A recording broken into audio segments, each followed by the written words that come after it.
بسم اللہ الرحمن الرحیم. السلام علیکم اسٹوڈنٹس. آج جو لیسن ہم شروع کرنے لگے ہیں اس کا نام ہے A Mild Attack of Locusts. ٹھیک ہے, اس کو ڈورس لیسنگ نے لکھا ہے. ٹھیک ہے, اس کے ہم ٹیکسٹ بیس کوشچن آنسرز جو ہیں وہ کرتے ہیں. پہلا کوشچن ہے, شروع کرتے ہیں اللہ کے نام سے. بسم اللہ الرحمن الرحیم. پہلا کوشچن ہے واٹ آر لکسٹ. کہ پہلے ہم یہ دیکھیں کہ ٹائٹل میں جس چیز کا نام ہے وہ چیز ہے کیا. What are locust. ٹھیک ہے, اس کا آنسر ہے locust are large insects which fly in air in large swarms. کہ جو ٹڈی دل اردو میں اس کا ترجمہ ہوتا ہے, یہ کیڑے ہوتے ہیں بڑے سائز کے جو کہ ہوا میں اڑتے ہیں بہت بڑے سے جھنڈ کی صورت میں. سوارم کا مطلب ہوتا ہے بہت بڑے جمگھٹے کی صورت میں, بہت بڑی تعداد میں. دے لیو ان ہاٹ کنٹریز, اور یہ زیادہ تر گرم مرطوب علاقوں میں پائے جاتے ہیں. And destroy a large area of vegetation and crops, اور یہ بہت زیادہ تباہی مچاتے ہیں جب کسی علاقے میں جاتے ہیں. اس علاقے میں پائے جانے والا تمام سرسبز جو علاقہ ہوتا ہے, جو درخت ہوتے ہیں, جو فصلیں ہوتی ہیں, ان کو یہ منٹوں میں کھا جاتے ہیں. ٹھیک ہے, کوشچن نمبر 2 دیکھتے ہیں جی. Why did the farmers throw the wet leaves on the fire. کہ کسانوں نے آگ کے اوپر گیلے پتے جو ہیں وہ کیوں پھینکے. اس کا جواب ہے the farmers threw wet leaves on the fire to make it more acrid and black. کہ کسانوں نے آگ کے اوپر جو ہرے پتے تھے, سبز پتے تھے, یعنی سوکھے نہیں تھے, تازہ پتے جو تھے وہ اس لیے ڈالے کہ دھواں جو ہے وہ اور سیاہ ہو جائے اور دھواں اور زیادہ کڑوا ہو جائے. ایکریڈ کا مطلب ہے کہ آنکھوں میں چبھتا ہوا تیز بو والا. They wanted to keep the locusts away from their crops, اور اس کی وجہ یہ تھی کہ وہ ٹڈی دل کو اپنی فصلوں سے دور رکھنا چاہتے تھے.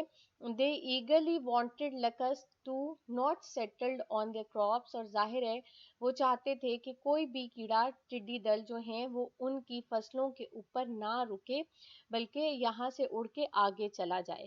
ٹھیک ہے, کوشچن نمبر 3 دیکھتے ہیں. What was the desire of every farmer. کہ ہر کسان کی خواہش کیا تھی. Every farmer desired that these deadly insects would overlook his farm and move on to the next farm. ہر کسان کی خواہش یہ تھی کہ یہ جو کیڑے ہیں طوفان کی صورت میں آئے ہوئے, یہ اس کی فصل کو نظر انداز کر دیں کسی طرح, یعنی اس کی فصل کے اوپر نہ بیٹھیں اور اگلے فارم ہاؤس پہ یا اگلی فصلوں پہ چلے جائیں. Everyone wanted to save his crops from locusts. At the same time he thought it fair to warn his neighbors. ہر کوئی یہ چاہتا تھا کہ کسی طرح ان کی فصلیں بچ جائیں اور یہ ٹڈی دل کا طوفان جو ہے وہ کہیں اور چلا جائے, جبکہ وہ دیانتداری کا مظاہرہ یہ کر رہے تھے کہ کم از کم اپنے ہمسایوں کو اور اپنے ارد گرد رہنے والے لوگوں کو وہ بار بار بتا رہے تھے کہ حملہ ہو گیا ہے یا ٹڈی دل کا طوفان جو ہے وہ پہنچ چکا ہے. کوشچن نمبر 4 ہے did the Margaret did not know what to do to keep the locust away. کہ کیا مارگریٹ کو یہ بات معلوم نہیں تھی کہ کیڑوں کو کیسے دور رکھا جا سکتا ہے. No, Margaret did not know what to do to keep the locust away. Margaret کو بالکل بھی معلوم نہیں تھا کہ کیڑوں کو فصلوں سے کیسے دور رکھا جا سکتا ہے. It was her first experience. یہ اس کا پہلا تجربہ تھا. She just stood and gazed at the sad spectacle. وہ صرف خاموشی سے کھڑی ہو کے اس اداس کر دینے والے منظر کو دیکھتی رہی. اسپیکٹیکل کا مطلب ہوتا ہے جو دیکھنے کے قابل چیز ہوتی ہے, اور سیڈ کا مطلب یہاں پر اداس آئے گا کہ ظاہر ہے وہ کچھ نہیں کر سکتے تھے, اس قدر زیادہ تعداد میں کیڑے آئے کہ وہ ان کی ساری فصلوں کو کھا گئے. کوشچن نمبر 5 ہے جی. What was the condition of the trees. درختوں کی کیا حالت تھی, یعنی جب ٹڈی دل کا حملہ ہوا تو اس کے بعد درختوں کی حالت کیا ہو گئی. The trees were queer and still, clotted with insects and their boughs weighed to the ground. کہ درخت عجیب و غریب اور بالکل بے حس و حرکت لگ رہے تھے. کوئر کا مطلب ہوتا ہے عجیب و غریب, اور still کا مطلب ہوتا ہے not moving, کہ بالکل کسی